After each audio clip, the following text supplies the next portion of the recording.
My father was marrying a woman only 1 year older than me, and that wasn't even the most shocking part.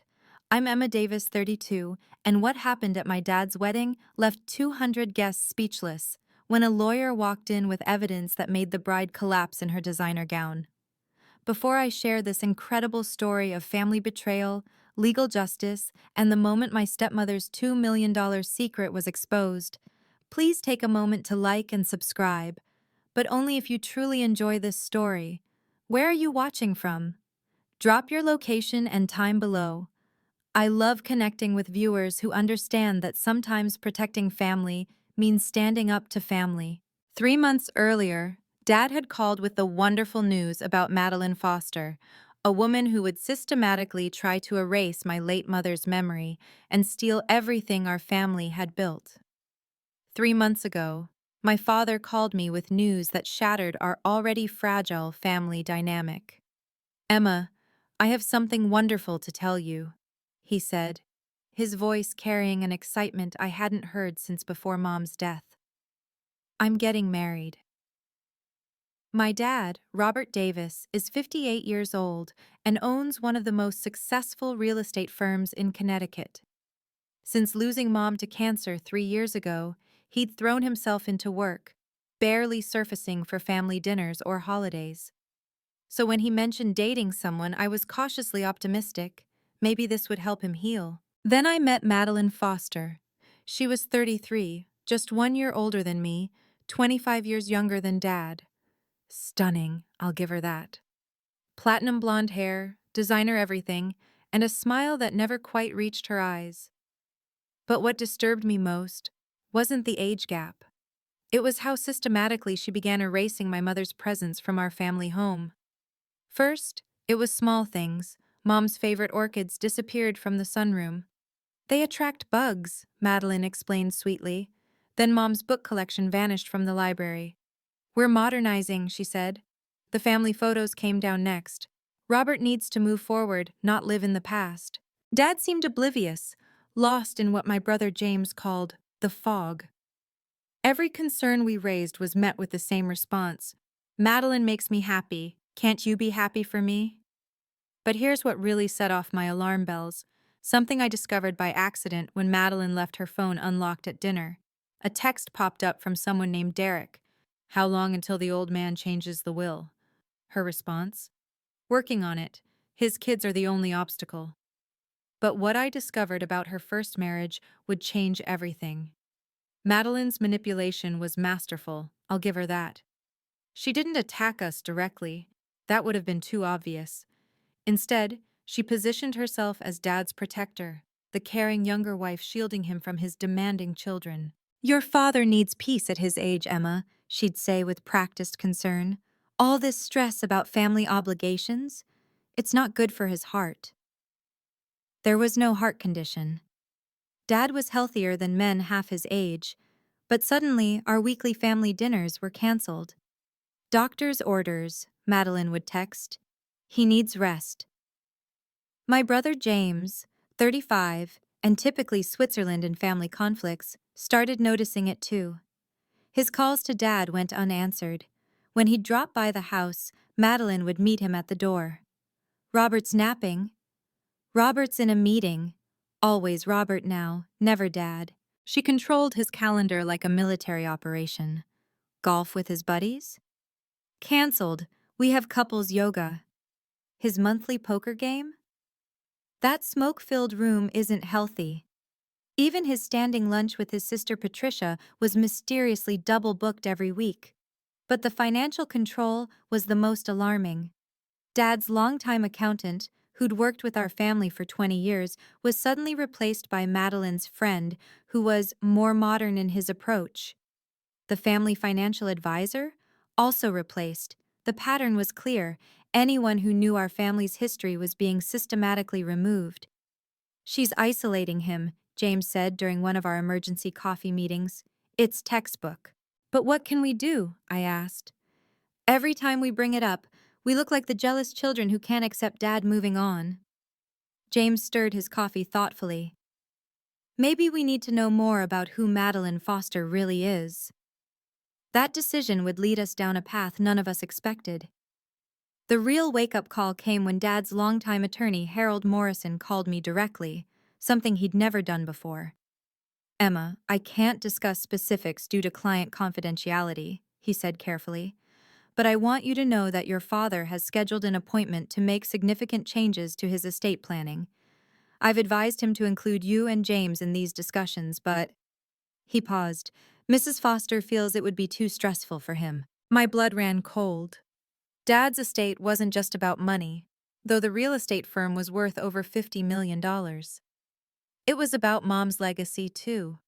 Before she died, she and Dad had established the Catherine Davis Memorial Foundation, a charity providing cancer support services. It ran on dividends from the family trust. That evening, I overheard Madeline on a speakerphone call with her lawyer while I was visiting Dad. She didn't know I was in the hallway. "A wife should inherit everything, don't you think?" she said. "Especially when the children are already successful adults. They don't need handouts." Handouts? My mother's family had built that company alongside my father for 30 years. But it got worse. The next week, Dad mentioned casually over dinner that he was thinking of dissolving Mom's foundation. "Madeline thinks we should focus on our future, not the past," he said, not meeting my eyes. "Dad, that foundation helps hundreds of families every year," I protested. Madeline touched his arm gently. "Robert, remember what we discussed about emotional manipulation?"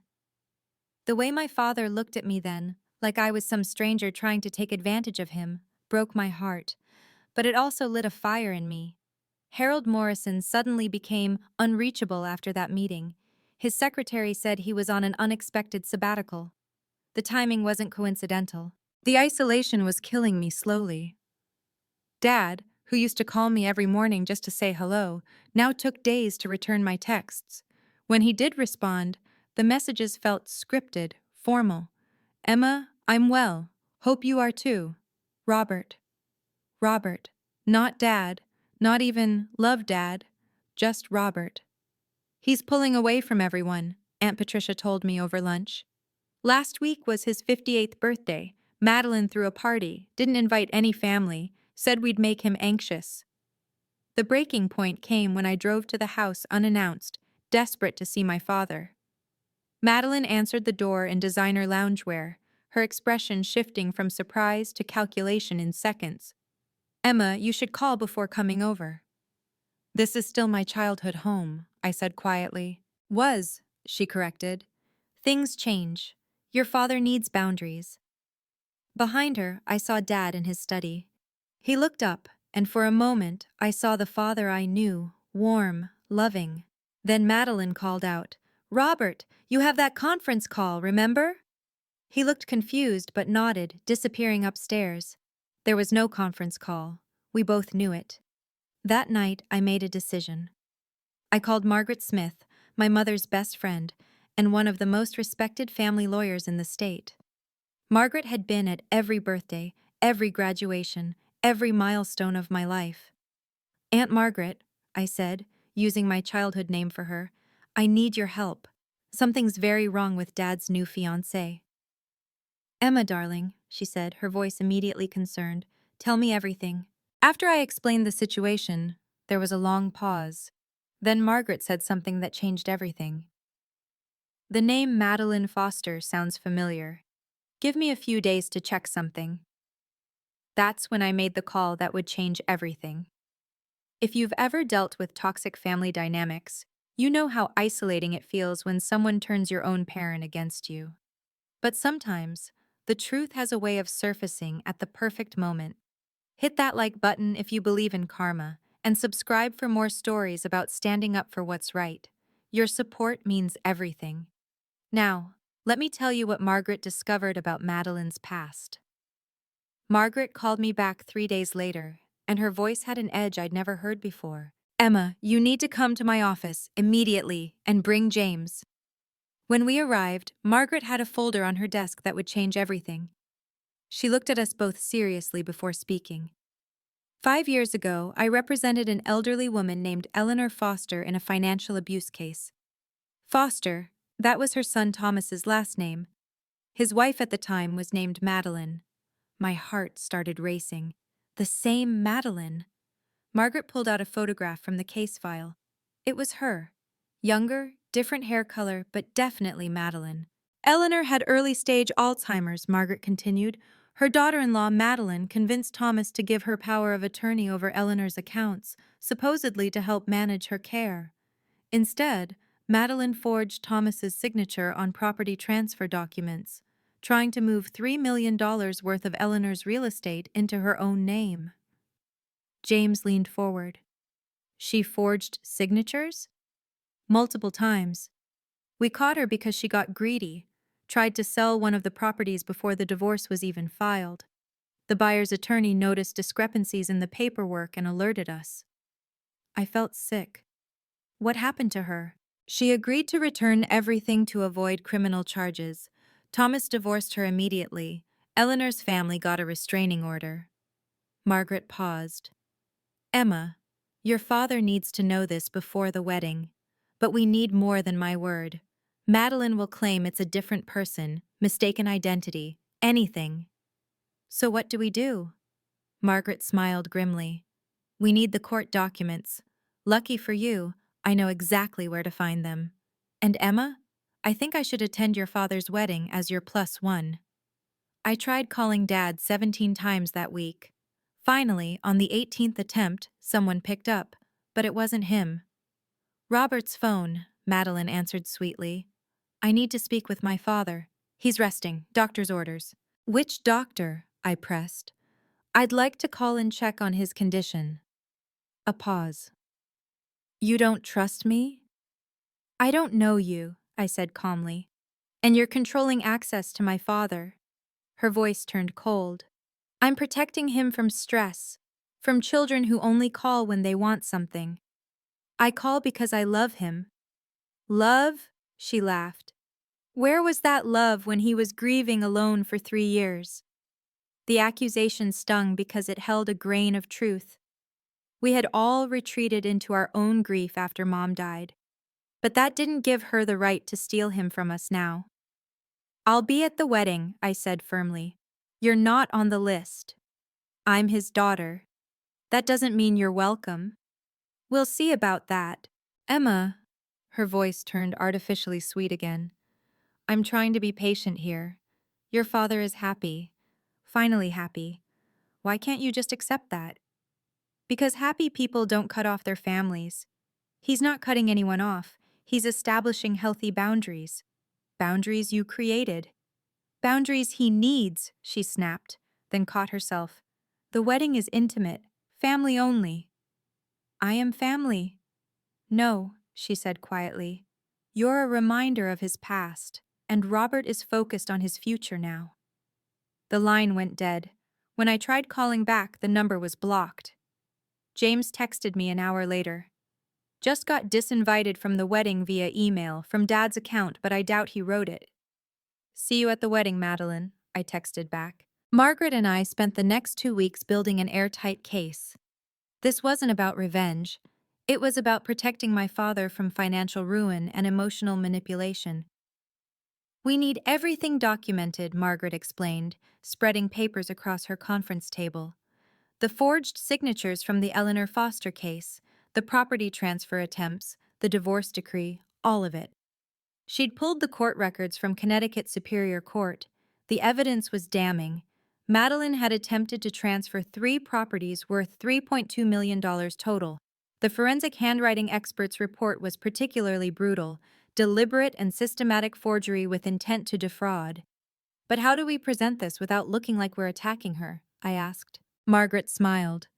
We don't attack. We simply appear at the wedding as concerned family. If she makes a scene, which she will, I'll be there as a witness who just happens to have history with her. She'll recognize you immediately. I'm counting on it. Margaret pulled out another document. Emma, there's something else. Madeline never signed a prenuptial agreement with your father. I checked with Harold Morrison before he went on sabbatical. Without a prenup, she'd be entitled to half of everything in a divorce. Or everything if something happened to Dad, James added grimly. We sat with that terrifying possibility for a moment. The wedding is in 5 days, I said, at the Fairmont Hotel. 200 guests. Margaret nodded. I'll prepare a packet for your father, something he can review privately after we expose her. The goal isn't public humiliation, Emma. It's saving your father. What if he doesn't believe us? He will, Margaret said confidently. Because Madeline won't be able to help herself. When cornered, people like her always reveal their true nature. We just need to be there when she does. I wasn't fighting this battle alone. Once James understood the full scope of Madeline's past, he was fully on board. I'll handle Aunt Patricia, he said. She's been suspicious of Madeline from day one. Patricia didn't need convincing. I knew something was off, she said over speakerphone. Last month, Madeline asked me about Robert's first will, the one from when your mother was alive. Why would she need to know about that? Even some of Dad's friends were worried. His golf buddy, Dr. Richard Stern, pulled me aside at the grocery store. Emma, I haven't seen your father in months. Every time we schedule something, it gets canceled last minute. That's not like Robert. It's complicated, Richard. He lowered his voice. Is it the new wife? Because several of us have concerns. I wanted to tell him everything, but Margaret had advised discretion. Just be at the wedding, okay? Dad might need his real friends there.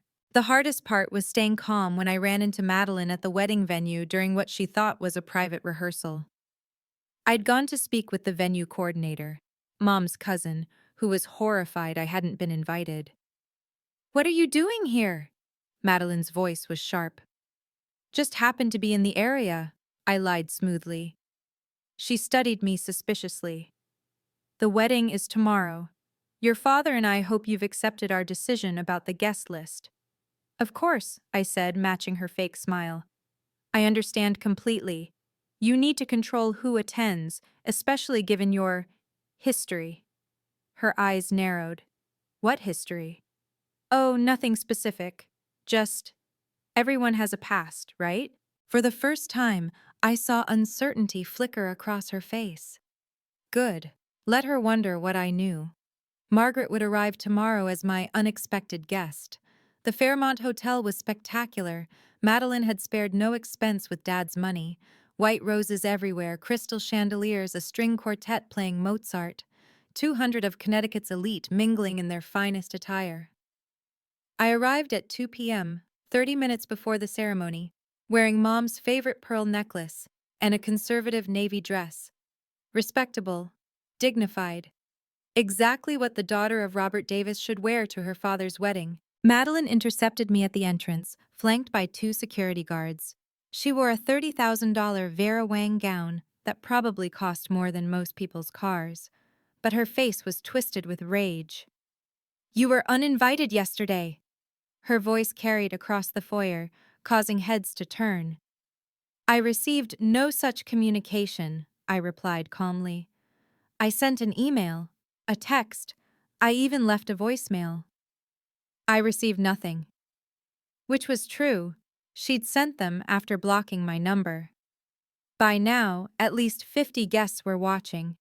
I recognized several of Dad's business associates, family friends, cousins from Mom's side, who looked shocked to see me being confronted. This is a private event, Madeline announced loudly. Family only. I am family, I said, matching her volume. No, she said, stepping closer. You're a disruption.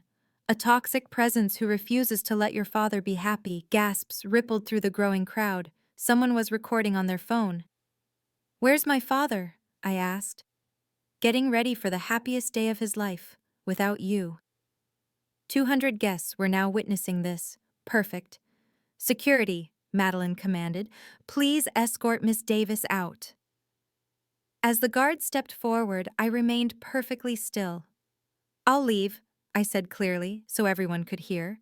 But first, I have someone you should meet. That's when Margaret Smith walked through the door. The security guards reached for my arms, but I didn't resist. The crowd was fully engaged now. Wealthy socialites loved drama more than champagne. She's mentally unstable, Madeline announced to the crowd, playing victim. Robert's daughter has been harassing us for months, unable to accept her father moving on. That's not true, I said calmly. She's jealous, bitter, still grieving her mother inappropriately. Madeline's voice dripped with false sympathy.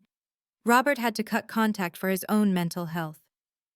My father appeared at the top of the staircase, looking confused. What's happening?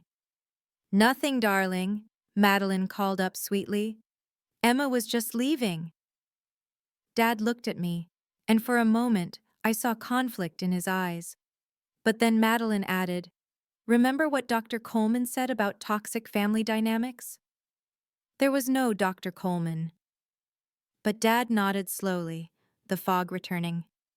"Emma, perhaps it's best if you go." The crowd was whispering now. Poor Robert Davis, dealing with a difficult daughter. Some looked at me with pity, others with judgment.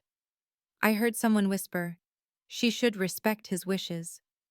"You're right," I said, loud enough for everyone to hear. "I'll leave. But first, I have someone you should meet. An old friend of yours, Madeline." "I don't have any friends here," she said dismissively. "No?" I turned toward the door. "Aunt Margaret, would you mind coming in?" Margaret Smith entered with perfect timing, her presence commanding immediate respect. Several guests recognized her. She'd handled their divorces, their estates, their family trusts. The moment Madeline saw her, all color drained from her face. "Hello, Mrs. Foster," Margaret said clearly. "Or should I say, Mrs. Foster Davis now? Though last time we met, you were going by Mrs. Foster Whitman." Madeline's knees buckled. This is the moment everything changed. Have you ever had to stand your ground when everyone was against you? Sometimes staying calm is the most powerful response. If this resonates with you, please share this story with someone who needs to hear it. And don't forget to subscribe, because what happens next is absolutely incredible. Now, watch how one woman's past finally caught up with her. Margaret Smith walked forward with the confidence of someone who'd won 100 cases. Her silver hair was perfectly styled, her black suit impeccable. She carried a leather briefcase that might as well have been a weapon. "Mrs. Foster, we meet again," Margaret said, her voice carrying across the silent ballroom. "5 years is a long time, Madeline." Madeline steadied herself against a pillar, her face cycling through emotions. Shock, fear, then attempted defiance. "I don't know you." "Really?" Margaret smiled. "Because I certainly remember you. Connecticut Superior Court, case number FA 2019-0078432. Foster v. Foster." Dad started walking down the stairs. "What's going on? Who are you?" "Robert, I'm Margaret Smith. I was Catherine's best friend, Emma's godmother. We met many times at your home, though that was before Madeline started reorganizing your life." "This is harassment," Madeline interjected, her voice shaking. "Robert, call security." But Margaret continued, addressing the room now. "I'm also the attorney who represented Eleanor Foster, Madeline's former mother-in-law, in a financial elder abuse case." The crowd gasped. Elder abuse was the kind of scandal that destroyed reputations in Connecticut society.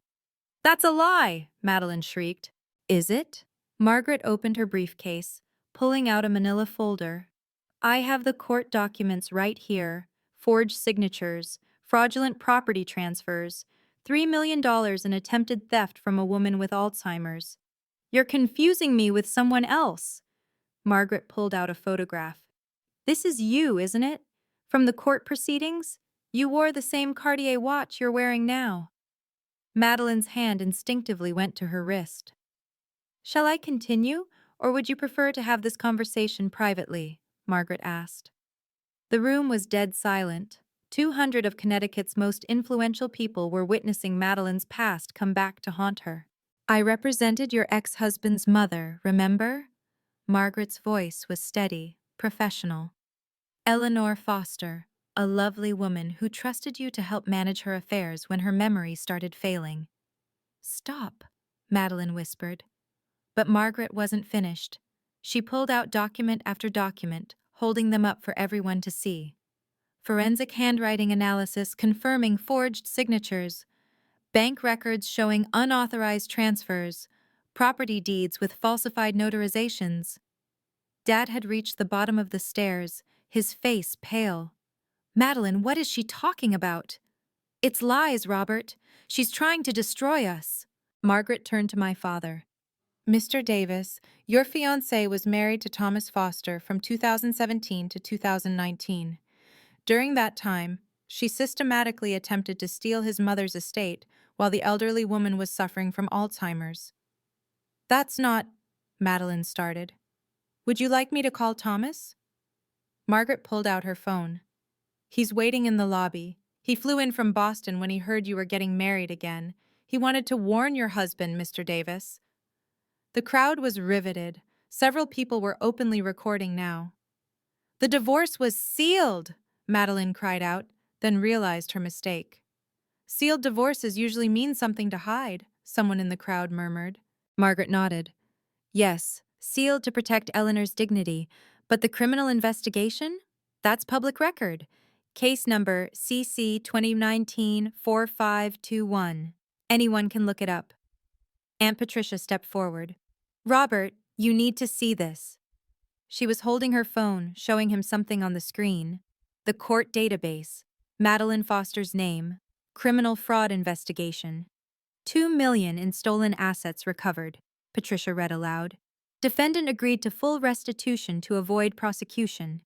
Madeline's perfectly composed facade finally cracked completely. But that wasn't even the worst part, Margaret continued, her voice cutting through the ballroom's stunned silence. She pulled out one final document, a medical report. Eleanor Foster died 6 months after discovering the theft. The doctor said the stress of the betrayal accelerated her decline. She died thinking her own son had robbed her, because Madeline had forged his signature too. No, Madeline whimpered. That's not how it happened. Thomas lost his mother and his wife in the same year. He never got to reconcile with Eleanor because she couldn't remember the truth through her dementia. She died believing her son betrayed her. The crowd's whispers turned to angry murmurs. Elder abuse was unforgivable, but this, destroying a family's last moments together, was monstrous. Dad stepped away from Madeline, his face a mask of horror. You did this to someone's mother? Robert, please, it's not what it sounds like. It's exactly what it sounds like, Margaret said firmly. And now she's isolated you from your children, replaced your financial advisors, and according to Emma, is pushing for changes to your will.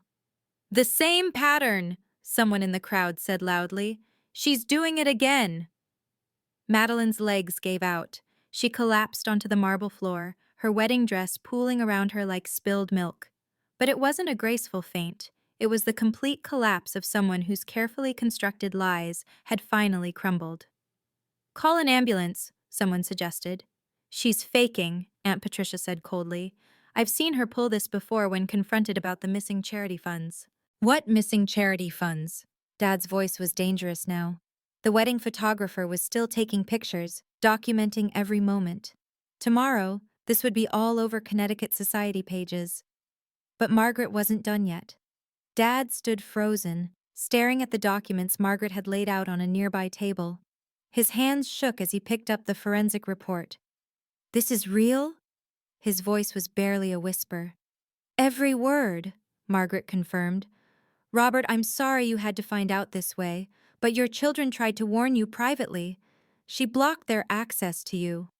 Dad turned to me, his eyes filling with tears. Emma, Oh God, what have I done? It's not your fault, Dad, I said, stepping toward him. Yes, it is. He looked around the ballroom at 200 witnesses to his humiliation. Then, with sudden clarity and strength, he addressed the room. The wedding is canceled, he announced firmly. I apologize to all of you for wasting your time. Madeline struggled to her feet. Robert, you can't. We love each other. Love? Dad's voice cracked. You isolated me from my children. You tried to erase my late wife's memory. You were planning to steal everything my family built. I signed nothing, Madeline protested. We're not married yet. You have no claim on me. Margaret smiled coldly. Actually, about that. Fraud vitiates everything, including engagements. The ring Robert gave you? The joint credit cards? The car in your name? All recoverable assets obtained through fraudulent pretenses. I want you out of my house, Dad said to Madeline. Tonight. You can't just throw me out. I have rights. You have 30 minutes to pack your personal belongings, Margaret interjected. Anything purchased with Robert's money stays. I'll have security escort you. Dad walked over to me and James, pulling us into a tight hug.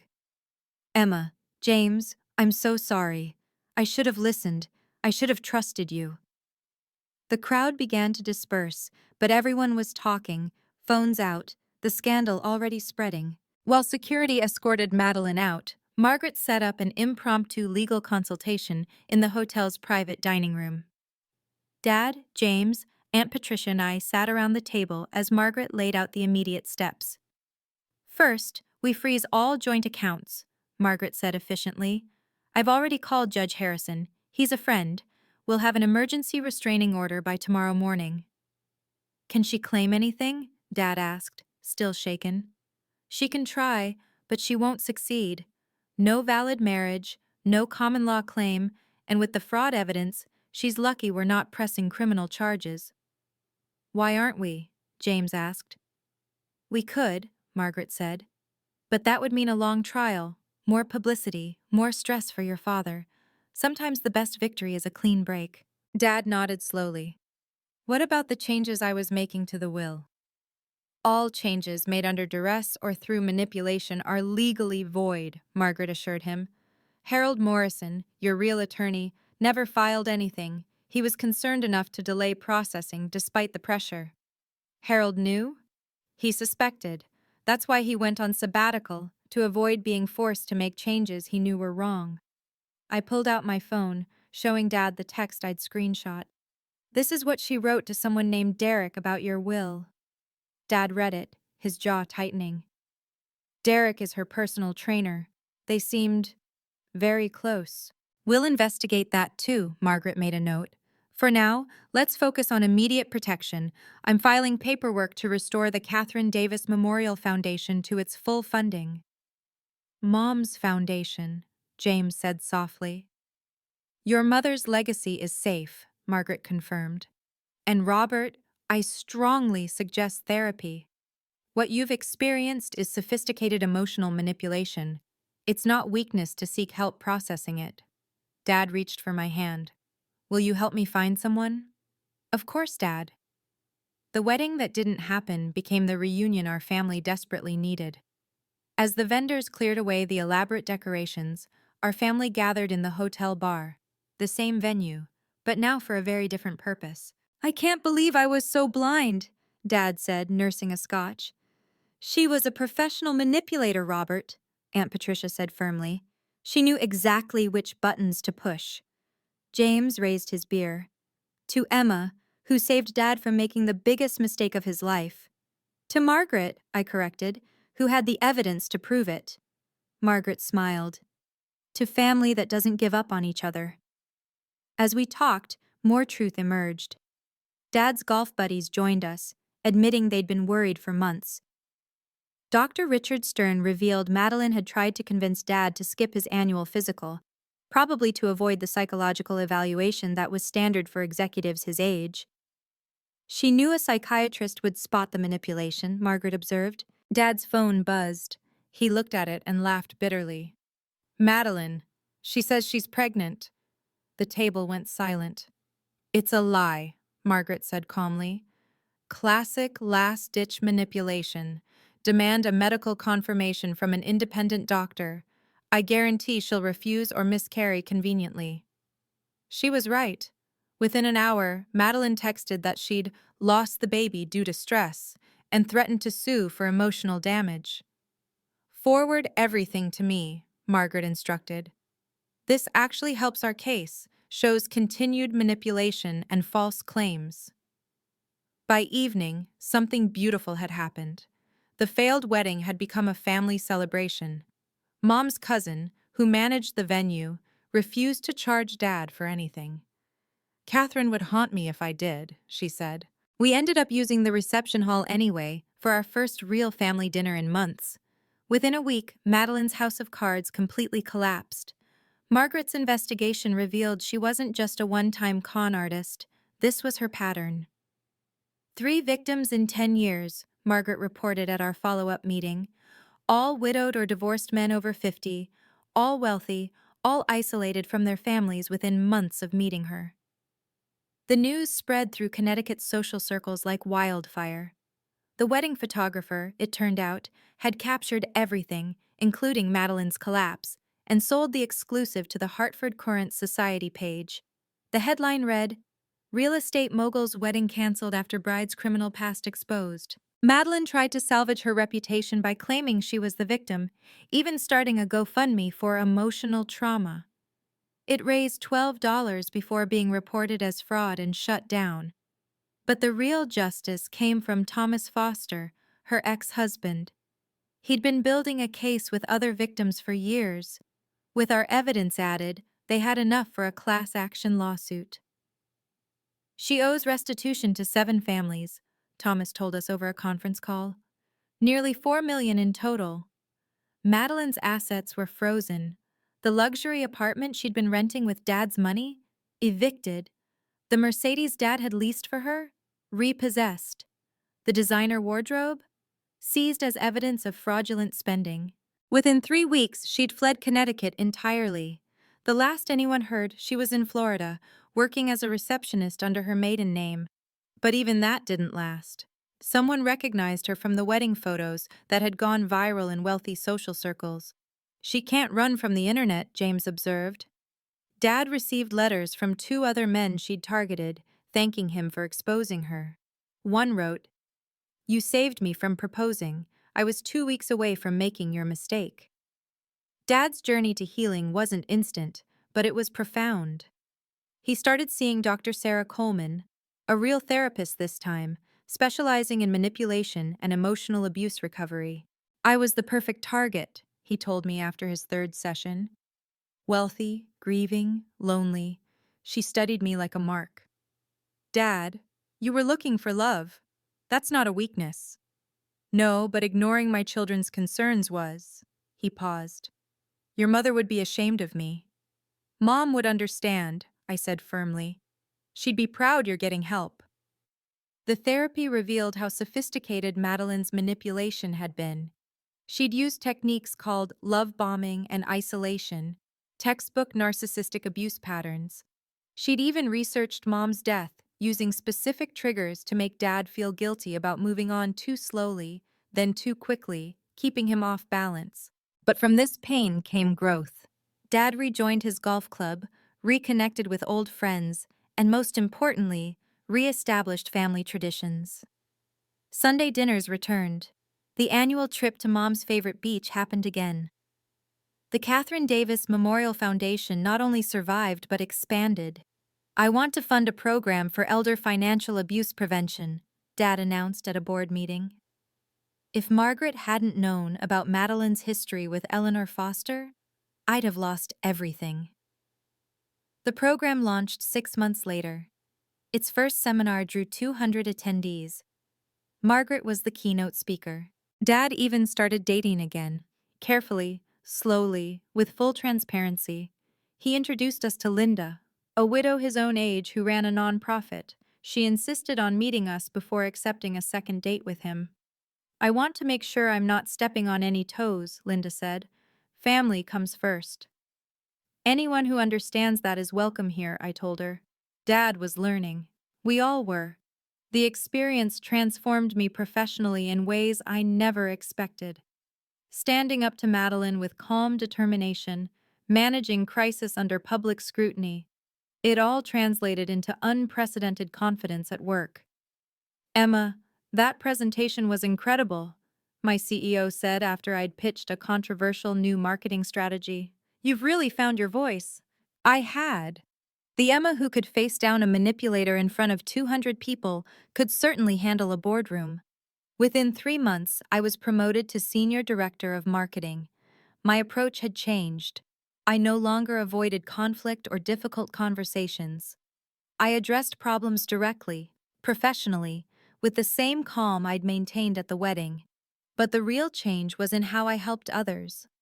Word spread about what had happened with Madeline, and suddenly, I was receiving calls from other families dealing with similar situations. My mother is being isolated by her new boyfriend, one woman told me. The same patterns you described. I connected her with Margaret, who took the case pro bono. I started a support group, Families Against Financial Manipulation. We met monthly, sharing resources, warning signs, legal contacts. Margaret became our regular speaker. Dad even attended, sharing his story to help others avoid his mistakes. A year later, I was invited to speak at a conference on elder financial abuse. 300 people attended. When I showed the wedding photos, Madeline, in her designer dress, then collapsed on the floor. The audience gasped. "This is what accountability looks like," I said. "Not revenge, but truth revealed at the right moment, with the right evidence, in front of the right witnesses." My presentation went viral on LinkedIn. I received hundreds of messages from people saying it gave them courage to confront their own family situations. Boundaries, I learned, weren't just personal. They were professional power. The most important lesson from this entire ordeal?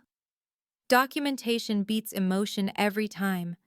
Feelings can be dismissed, but facts are undeniable. "You stayed so calm," people often said. How? The truth was, I'd learned that losing control meant losing credibility. Madeline wanted me to explode, to seem like the bitter daughter she'd painted me as. By remaining professional, I let her reveal herself. Margaret and I developed a framework for families facing similar situations. We called it the 3Ps protocol: proof, patience, and public accountability. Proof meant documenting everything: texts, emails, financial changes, behavioral patterns. I'd kept a journal of every interaction with Madeline, every canceled dinner, every blocked call. That journal became evidence. Patience meant not acting on emotion. It took every ounce of restraint not to confront Madeline immediately when I discovered her past.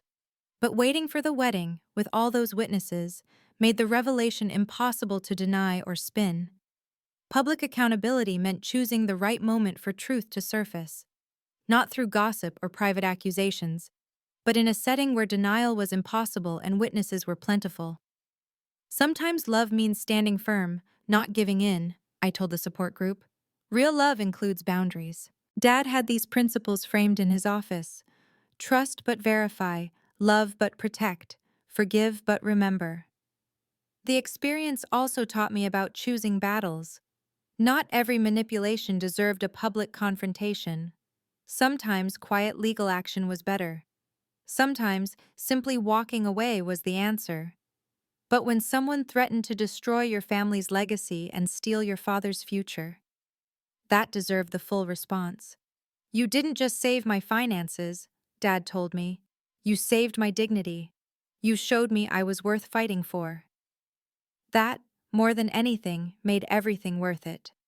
2 years later, our family was unrecognizable from those dark months under Madeline's influence. We'd rebuilt stronger, wiser, and more connected than ever before. Dad had sold the house Madeline had tried to redecorate and bought a smaller place closer to James and me. "I don't need a mansion," he said. "I need my family nearby." Sunday dinners were sacred now. No business calls, no excuses, just family. Linda often joined us, but she never tried to replace Mom. She added to our family without subtracting from our memories. The Catherine Davis Memorial Foundation had doubled its reach. We'd added the Eleanor Foster program for elder protection, which had already helped dozens of families identify and stop financial abuse. Thomas Foster served on the board, turning his pain into purpose. "Your mother would be so proud," Margaret told me at the foundation's annual gala. "You didn't just save your father, you've saved countless others." Dad had changed too. He served as an informal counselor for other executives who'd been targeted by manipulators. His story, once a source of shame, became a teaching tool.